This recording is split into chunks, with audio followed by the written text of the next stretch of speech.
오늘은 어린아이 같다라는 제목으로 말씀을 전하도록 하겠습니다. 오늘이 무슨 날이죠? 네, 어린이날입니다. 어린이날이 직접적인 관계가 있는 분도 있을 것이고 별로 관계가 없는 분도 있겠지만, 오늘 어린이날을 맞이해서 하나님께서 공중의 새와 들의 백합화를 통하여서도 영적인 교훈을 우리에게 주셨는데, 하나님께서 이 어린아이라는 존재를 통하여서 우리에게 어떠한 또 영적인 교훈을 주시는지 한번 생각해 보도록 하겠습니다. 주보에서 어린아이 같다 이렇게 딱 제목을 봤을 때 느낌이 어떠셨습니까? 어린아이 같다. 누가 만약에 여러 성도분들에게 참 어린아이 같으시네요 얘기하면 이게 지금 칭찬인지 욕인지 약간 좀 헷갈릴 수 있는, 그렇죠? 참 어린아이 같으시네요. 제가 제 남동생이랑 이제 가끔 이렇게 한 번씩 이렇게 좀 다투고 장난치는 모습을 제 사촌 여동생이 딱 보면서 참 오빠들은 한결같아, 이런, 이게 지금 칭찬인지 욕인지 분위기상으로는 욕이었는데, 어린아이 같다라는 의미도 그런 두 가지 의미가 있습니다. 그래서 어린아이 같다라는 표현인 이 영어 단어가 childish, childlike, 이 두 단어가 있는데, 앞에 있는 이 childish는 어떤 뜻이에요?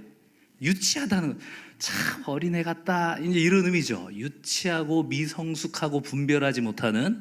그런데 이 childlike라고 하면 어떤 뜻입니까? 순전하고 있는 그대로 받아들이는, 참 어린아이 같이 그렇게 순전한 믿음을 갖고 계시군요, 이렇게 이야기할 수 있는 거죠. 그래서 이 어린아이 같다라는 표현이 성경에서도 긍정적인 의미로 쓰이는 경우도 있고 굉장히 부정적인 의미로 쓰이는 경우도 있습니다. 부정적인 의미로 쓰이는 경우를 한번 찾아볼까요? 고린도전서 13장 11절에 보면 이렇게 말씀하고 있습니다. 내가 어렸을 때에는 말하는 것이 어린아이와 같고 깨닫는 것이 어린아이와 같고 생각하는 것이 어린아이와 같다가 장성한 사람이 되어서는 어린아이의 일을 버렸노라. 아멘.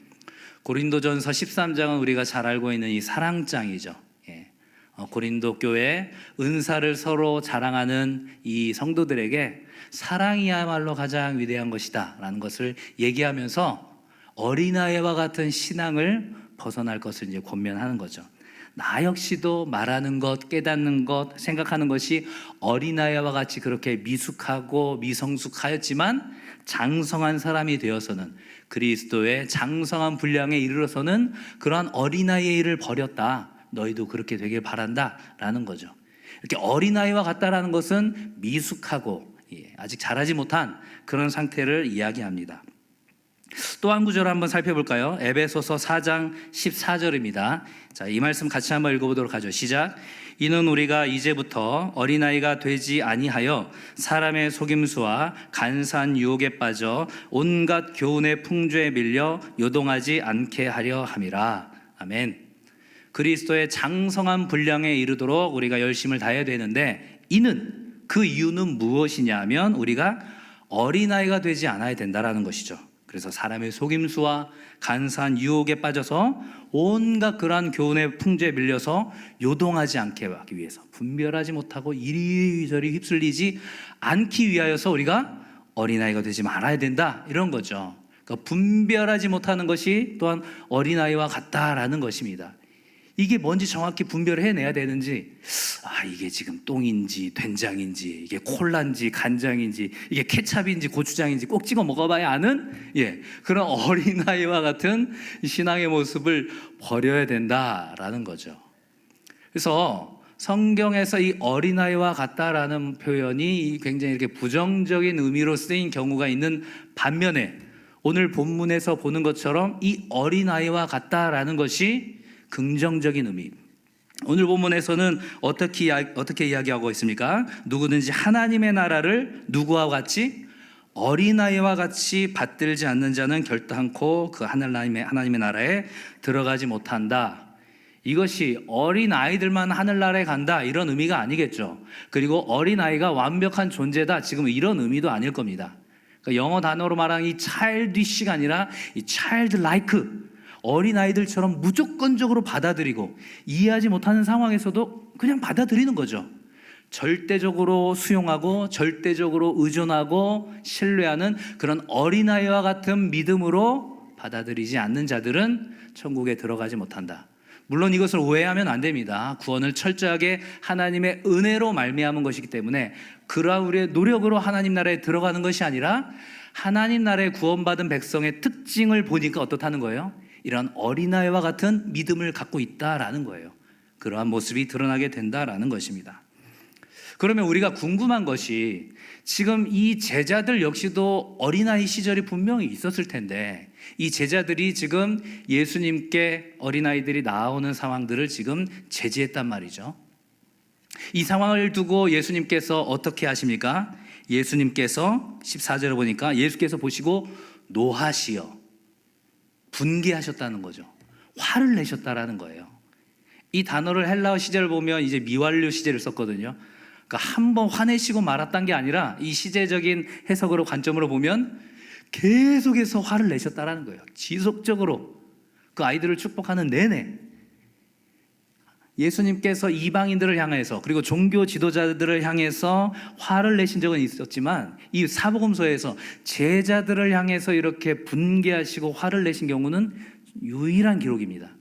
예수님께서 크게 화를 내셨다라는 거죠. 제자들을 꾸짖으셨습니다. 그러면서 뭐라고 얘기하시는 거예요? 어린아이들이 내게 오는 것을 막지 말라는 거죠. 용납하라는 겁니다. 이 본문의 당시의 배경의 상황을 좀 생각을 해보면 당시의 유대 사회에서 이 존경받는 랍비들에게 이 부모님들이 아이들을 데리고 가서 안수기도, 축복기도 받는 그런 관례들이 있었습니다. 우리도 얼마 전에 이 백투스쿨 블레싱을 하면서 방역 지침을 잘 지켜가면서 우리 아이들을 우리 장로님과 우리 목사님들이 이렇게 안수기도 하는 그런 시간이 있었는데 이제 그러한 상황이라고 보시면 됩니다. 그래서 이제 랍비로 생각한 존경받는 사람이라고 생각한 이 부모님들이 자신의 아이들을 이렇게 만져주시기를 좀 더 구체적으로 표현하면 안수기도해 주시기를 바라는 마음으로 예수님께 데리고 왔는데 제자들의 판단은 어떤 거예요? 지금 우리 예수님 할 일 너무나도 많은데 정말 바빠 죽겠는데 너희들까지 지금 신경 쓸 여력이 없다. 애들은 가 이런 상황이 된 거죠. 그런 상황에서 예수님께서 크게 분개하시고 노하셨다라는 것입니다. 너희가 어린아이같이 그 하나님의 나라를 받아들이지 아니하면 그 나라에 들어갈 수 없다라는 거죠. 어린아이에서 어른이 되면서 과연 어떠한 변화가 있었던 걸까요? 좀 전에 말씀드린 것처럼 이 제자들 역시도 그 어린아이였을 때가 있었는데 과연 어떤 변화가 있었던 것일까? 그 변화에 우리가 주목을 한다면 우리의 믿음이 변질되고 왜곡되는 것들을 우리가 점검하고 우리가 확인할 수 있을 것 같습니다. 많은 것들을 생각해 볼 수 있는데 저는 한 3가지 정도로 한번 생각을 해봤습니다. 이 어린아이에서 어른이 되면서 과연 무엇이 달라졌을까? 이 제자들 역시도 어린아이의 시절이 있었을 텐데 무엇이 달라진 걸까? 첫 번째 생각을 해보니까요, 어린아이에서 어른이 되면서 아는 것이 너무 많아졌습니다. 뭐가 많아졌다고요? 아는 것이 많아졌다라는 거죠. 어떤 세상적인 지식, 지혜, 그리고 어떤 상황에 대한 판단, 이런 것들을 하다 보니까 부모님께 전적으로 의존하는 것이 아니라 상황을 판단하고 자기가 주관적으로 결정을 내리는 거죠. 예를 들어서 어린아이가 아닌 어른이 그의 부모님과 같이 왔다고 가정을 한번 해봅시다. 얘야, 저기 있는 우리 예수님께 선생님께 가서 축복 기도를 같이 받자. 얘야, 어머니, 제가 보니까 저 예수님 인상이 별로 안 좋습니다. 저는 축복 기도 안 받겠습니다. 이럴 수 있다라는 거죠. 아는 게 너무 많아지면 자신 스스로 판단을 내리고 제안을 하게 된다라는 거죠. 하지만 어린아이들은 어떻습니까? 부모님이 하자고 하면 그냥 하는 거죠. 여기서 이 어린아이를 의미하는 이 파이디아는 대략 이 10세 미만의 정말로 어린아이들, 그러니까 교육부서로 말하면 우리 유년부의 정도까지 해당하는 영유아, 유치부, 유년부, 딱 저희 집입니다. 저희 집에 아들이 넷이 있는데 8살, 7살, 5살, 3살, 유년부, 유치부, 유아부, 영아부, 헷갈리네요. 4개 부서에 다 걸쳐져 있는데 그런 상황인 거죠. 아이들은 시키면 부모님 얘기하면 걔 맞나 보다, 이해가 때로는 안 돼도 맞나 보다 하고 그냥 따라서 간다라는 거죠. 그러다가 아는 게 점점 많아지면서 어떡합니까? 스스로 판단하기 시작하죠. 부모님 얘기한 게 틀린 것 같은데 스스로 판단을 하게 된다라는 것입니다. 두 번째는 어떨까요? 아는 것이 너무 많아졌고 또 하나 믿는 구석이 많아졌습니다. 믿는 구석이. 예전에는 누구만 믿었어요? 누구만 의존했어요? 부모님만 의존했어요. 왜? 부모님 아니면 나를 보호해 줄 사람이 없다는 것을 본능적으로 알거든요. 부모님만 믿고 부모님한테만 찰싹 달라붙어 있었는데 이제 시간이 지나고 장성하면서 내 육체가 어느덧 부모님의 키를 추월하고, 그리고 나의 어떤 지식적인 부분들이 부모님을 추월하는 것 같고, 나의 재산, 나의 어떤 명성, 이 모든 것들이 내가 이제 스스로 독립할 만해 라고 생각하면서 믿는 구석이 많아졌다라는 거죠. 세 번째는 뭐가 있을까요? 이렇게 아는 것이 많아지고 믿는 구석이 많아지면서 이제 사람들의 시선을 의식하기 시작하게 됩니다. 물론 사람들의 시선을 너무 의식하지 않는 어린아이들의 모습을 보면서 참 아직 미숙하구나 라고 생각할 수 있지만, 사람들의 시선을 의식한다라는 것은 또 다른 영적인 의미에서 이제 문제가 있다라는 것들을 우리가 생각을 해보게 됩니다. 이렇게 세 가지 정도를 한번 생각해 봤어요. 어린아이에서 어른이 되면서 어떤 변화가 있었을까? 우리가 아는 게 너무 많아졌고, 우리가 믿는 구석이 많아졌고, 우리가 이제 점점 사람들의 시선과 평가에 의식하게 되고 거기에 좌지우지하게 된다라는 것입니다. 이 세 가지를 영적인 의미에서 우리가 한번 적용을 해볼까요? 아는 것이 너무 많아졌다. 이것이 어떤 세상적인 지식뿐만이 아니라 어디에도 적용이 될까요? 바로 하나님의 말씀에도 적용이 됩니다. 우리가 신앙의 연수가 더해질수록 성경에 대한 지식이 많아지죠. 그렇죠? 우리는 더욱더 하나님에 대해서 알아가게 되고, 어떤 분들은 성경 66권에 대해서 정말로 빠삭하게 아는 분들이 있죠. 하지만 때로는 그것이 하나님의 놀라운 계획을 막는, 제한하는 그러한 일들을 할 수 있다라는 것입니다. 내가 지금까지 만난 하나님은 그렇지 않았어. 내가 지금까지 교회에서 사역하면서 그렇게 하지 않았어. 특별히 저와 같은 목회자의 경우는 이런 부분들에 더욱더 빠질 위험이 있죠. 내가 지금까지 사역하면서 하나님은 이러한 방법으로 일해 가셨어. 이건 아닐 거야. 하나님의 그런 초자연적이고 우리의 상식과 이성을 뛰어넘는 하나님의 그 역사하심에 대해서 내가 먼저 제안을 하는 거죠. 그 제안받지 않으시는 하나님을 먼저 제안하게 된다라는 것입니다. 우리가 성경적인 지식이 많아질수록 오히려 그 복음의 진리에 대해서 어린아이처럼 그렇게 순전히 받아들이지 못할 가능성이 있다라는 그것들을 우리가 생각을 해봐야 됩니다. 그래서 예수님께서 마태복음 11장 25절에서 이렇게 기도를 하고 계세요. 그때 예수께서 대답하여 이르시되 천재의 주제이신 아버지여, 이것을 지혜롭고 슬기 있는 자들에게는 숨기시고 어린아이들에게는 나타내심을 감사하나이다. 아멘. 당시의 종교 지도자들이었던 사두개인과 바리새인들, 정말로 구약 성경에 정통한 자들 아니었습니까? 메시아의 탄생을 이야기할 때 그 미가서 5장 2절을 정확히 이야기를 하면서 베들레헴에서 나실 것입니다. 지식적으로 다 알고 있었던 그들이지만 정작 메시아가 그들의 눈앞에 나타났을 때 그 메시아를 인정하지 못하는, 그래서 이것을 지혜롭고 슬기로운 자들에게는 숨기시고, 그렇게 구약 율법과 성경에 정통하지만 그 모든 예수 그리스도의 복음의 진리를 온전히 받아들이지 못하는 자들에게는 이 복음의 진리를 철저하게 숨겨 놓으셨다라는 거죠. 그리고 반면에 어린아이들처럼 이해하지 못하지만, 율법에 정통하지 못하지만, 구약 성경에 뭐라고 쓰여 있는지 알지 못하지만 그것을 있는 그대로 복음으로 받아들이는 그런 어린아이와 같은 신앙을 갖고 있는 이들에게는 나타내신 것을 감사하나이다 라고 말씀하시는 거죠. 우리 선배 목사님들이 그런 얘기를 많이 하십니다. 내가 신앙의 연수가 더해지고 이 성경에 대한 지식이 더 많아지지만 그렇게 단순하게 믿는, 정말 이해하지도 못하는데도 단순하게 믿는, 그리고 우리 할머니 권사님들의 신앙을 내가 따라갈 수가 없다, 이런 얘기들을 하세요. 물어보면 성경적으로 어떤 근거가 있는지 대답하지 못하는 경우들도 있고 이해하지 못하는 경우들도 있어요. 하지만 믿는 거죠. 왜요? 하나님의 말씀이 그러하다니까. 마치 아브라함이 100세에 낳은 아들 이삭을 하나님께서 바치라고 하셨을 때 그 순종했던 믿음과 같은 거죠. 아브라함의 그 이성적 판단으로는 이게 이해가 됐을까요? 아니, 아들을 주실 때는 언제고 얘를 번제로 바치라고 하나? 그런데도 순종하죠. 그 순종하는 이유는 무엇이었습니까? 하나님이 그 언약의 말씀을 믿었던 거죠. 하나님께서 나를 그런 열방의 아버지로, 만국의 아버지로 삼으시겠다고 약속하셨으니까 히브리서에서 보면 뭐라고 되어 있습니까? 죽이시면 다시 살리시겠지 뭐.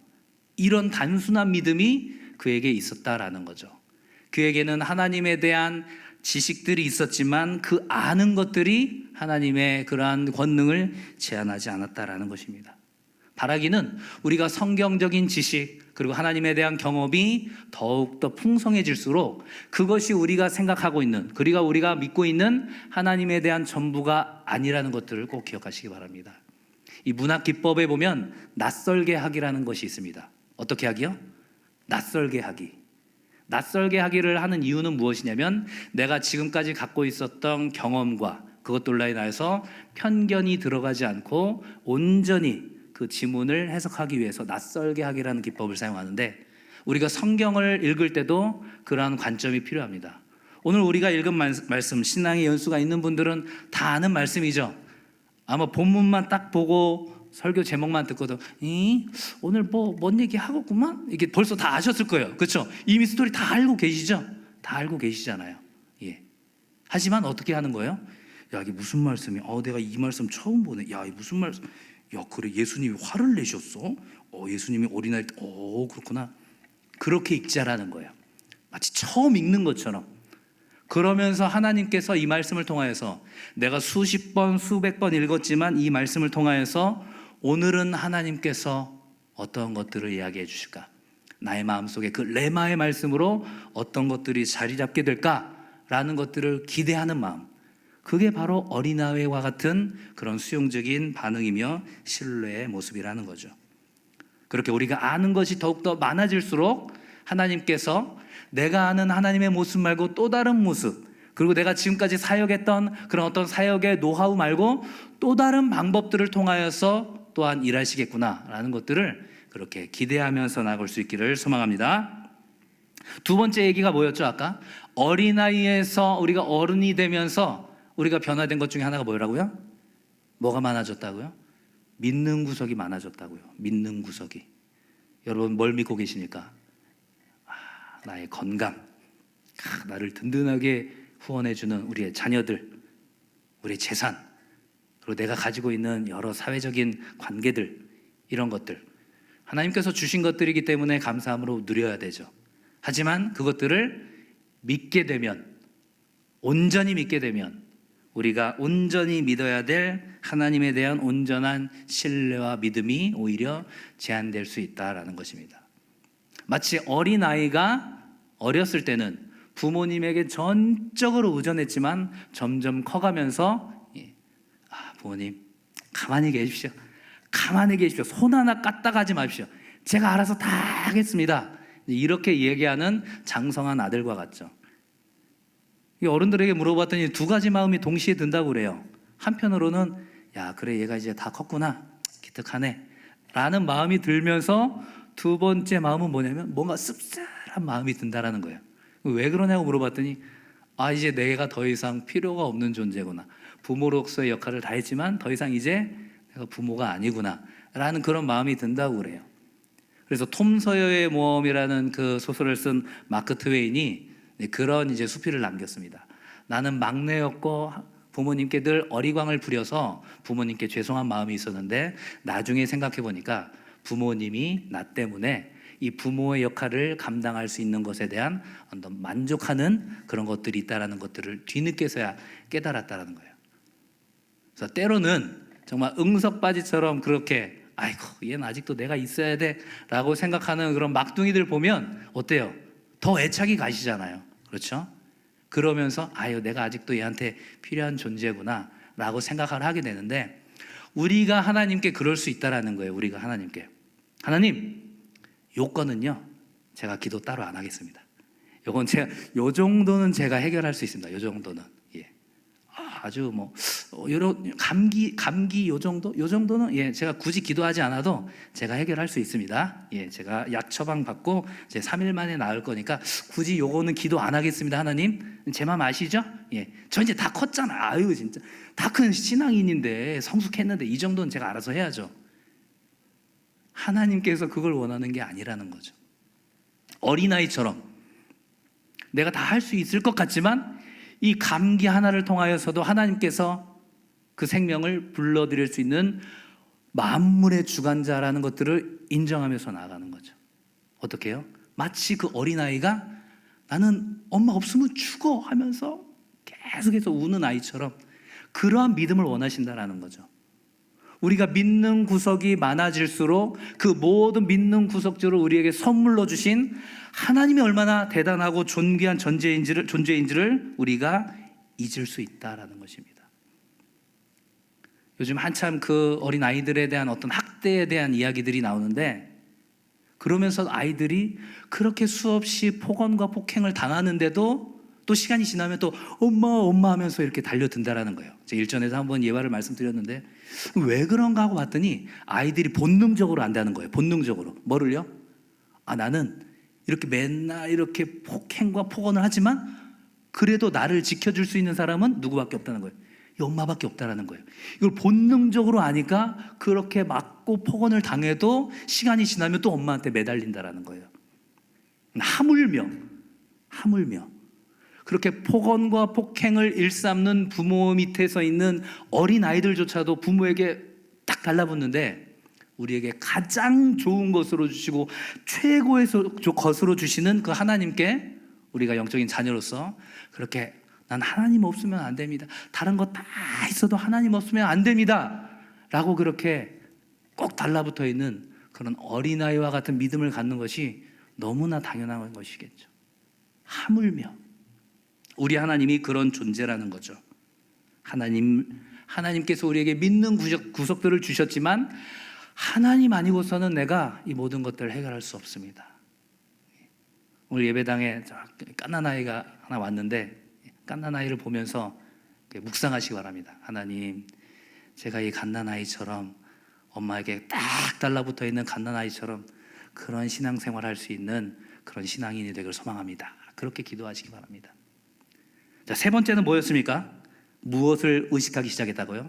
사람들의 시선을 의식하기 시작을 했다고요. 오늘 유심히 보시기 바랍니다. 보시면 사람들의 시선을 의식하지 않고 그냥 길바닥에 앉아서 또 떼굴떼굴 구르면서 이거 사달라고 조르는 애들 분명히 한 두세 명은 또 보게 될 거예요. 예. 사람들 시선 전혀 의식하지 않죠. 누구만 의식하는 거예요? 엄마만 이제 속이 타는 거예요. 얘가 동네 망신은 다 시킨다고. 그렇죠? 제가 지난 주일날 저희 막내 민웅이 이제 유아 세례를 하러 이제 강당으로 등단을 해야 되는데 저희 셋째가 갑자기 안 오겠다고 뒤쪽으로 가는 거예요. 그냥 뭐 사람 의식 뭐 필요 없죠. 그냥 자기가 싫으면 가는 거니까. 그러다가 이제 나중에는 왔는데, 사람의 시선을 의식하는 거 중요하죠. 체면 중요하죠. 근데 무엇이 문제냐면, 그러다 보니까 영적인 의미로 해석하다 보면 믿음의 주여 온전하게 하시는 이인 예수만을 바라봐야 될 우리의 시선이 자꾸만 어디에로 쏠린다는 거예요? 사람들에게 쏠린다는 거예요. 하나님이 어떻게 생각하실까를 생각하는 것이 아니라 사람들이 나를 어떻게 생각할까, 사람들이 나에 대해서 뭐라고 생각할까라는 것들에 신경을 쓰다 보면 어떻게 해요? 그 세상의 모습에 타협을 하게 된다라는 거죠. 내가 이렇게 하는 것은 사람들에게 보이기 위한 것이 아니라 하나님께 대하여 한 것이다. 바로 그 모습이 어린아이와 같은 신앙인의 모습이라는 거죠. 그러한 신앙인의 모습을 보여준 인물이 있습니다. 바로 우리가 잘 아는 다윗이라는 인물이죠. 그 언약궤가 예루살렘에 다시 들어오게 되었을 때 너무나 기뻐서 덩실덩실 춤을 추는데 어떻습니까? 그 속살이 다 보이는 거죠. 아내인 미갈이 그 성에서 창밖으로 보는데 기가 막힌 겁니다. 왕이 참 채통도 없이 저렇게 속살을 보이고 말이야. 참 저러면 되나? 라고 이야기할 때 다윗이 뭐라고 얘기합니까? 사무엘하 6장 21절에서 이렇게 고백합니다. 다윗이 미갈에게 이르되 이는 이는이 무엇입니까? 그렇게 속살을 드러내면서 기뻐하면서 춤을 춘 것이 누구 앞에서 한 것이라? 여호와 앞에서 한 것이라. 그가 내 아버지와 그의 온 집을 버리시고 나를 택하사 나를 여호와의 백성 이스라엘의 주권자로 삼으셨으니 내가 여호와 앞에서 뛰놀리라. 아멘. 사람들 앞에서 체면이 좀 구겨졌을 수도 있죠. 왕으로서의 위신이 좀 떨어졌을 수도 있죠. 하지만 여호와의 그 언약궤 법궤가 들어왔을 때 그 기쁨을 내가 주체하지 못하겠다라는 거예요. 하나님 앞에서, 내가 여호와 앞에서 한 것이라는 겁니다. 나는 왕족도 아니고 한나 목동에 불과했는데 그 당신의 아버지, 미갈의 아버지인 사울과 그 사울의 왕족의 가문을 버리시고 나를 택하셔서 그 이스라엘의 주권자로 삼아주셨는데 내가 어찌 기쁘지 않겠냐, 이렇게 얘기하는 겁니다. 물론 우리가 날마다 이렇게 춤을 추면서 이렇게 하라는 얘기가 아니라 우리의 시선이 어디에 고정되어 있는가라는 것에 대한 질문인 것입니다. 과연 사람들의 시선과 평가를 생각하면서 하나님께서 나를 어떻게 바라보시는지에 대한 것들은 우리가 무시하고 있다면 우리는 어느덧 이 제자들처럼 어린아이들이 오는 것을 막는 제자들과 같은 그런 어른이 되어 있을 것이다 라는 것입니다. 말씀을 정리하겠습니다. 오늘 특별히 어린이날입니다. 오늘 오고 가면서 어쩌면 이제 집에서 자녀 손들이 이제 왔을 수도 있고 오고 가면서 어린아이들 많이 보실 텐데 이 두 가지 관점에서 보시기 바랍니다. 때를 쓰고 지들끼리 이거 내 거야 하면서 또 장난감 갖고 싸우고 막 길바닥에 앉아서 떼 쓰고 이런 애들을 보시걸랑 하나님, 제 영적인 모습이 딱 저 모습이군요 라고 생각하시기 바랍니다. 여전히 미숙하고 분별하지 못하는 어린아이와 같은 신앙의 모습이 지금 저 모습이군요 라고 생각하시기 바랍니다. 그리고 또 한 가지, 정말 엄마 옆에 꼭 붙어서 엄마 엄마 하면서 졸졸 따라다니는 그런 어린아이들을 보걸랑 하나님, 제가 저 모습으로 주님께 나가길 원합니다. 내가 아는 것이 많아졌지만, 내가 믿는 구석이 많아졌지만, 내가 여전히 사람들의 시선을 의식하고 있지만 나에게는 주님이 필요합니다. 악한 어머니 옆에서도 그렇게 아이가 딱 붙어 있는데 하물며 그 생명을 주신 하나님께 내가 붙어 있는 것이 당연하지 않겠습니까? 저 어린애처럼 나도 저렇게 하나님께 꼭 붙어 있을 수 있도록 주님 나에게 은혜 주시고 믿음 주시옵소서. 그렇게 나아갈 수 있는, 그래서 바다와 같이 넓은 사랑으로 우리를 감싸주시는 그런 아바 아버지께 온전히 나아가는 그런 것들을 우리 오늘 이제 하루를 돌아다니면서 그런 어린아이들을 보면서 그렇게 묵상할 수 있는 오늘 하루가 될 수 있기를 주님의 이름으로 간절히 축원합니다.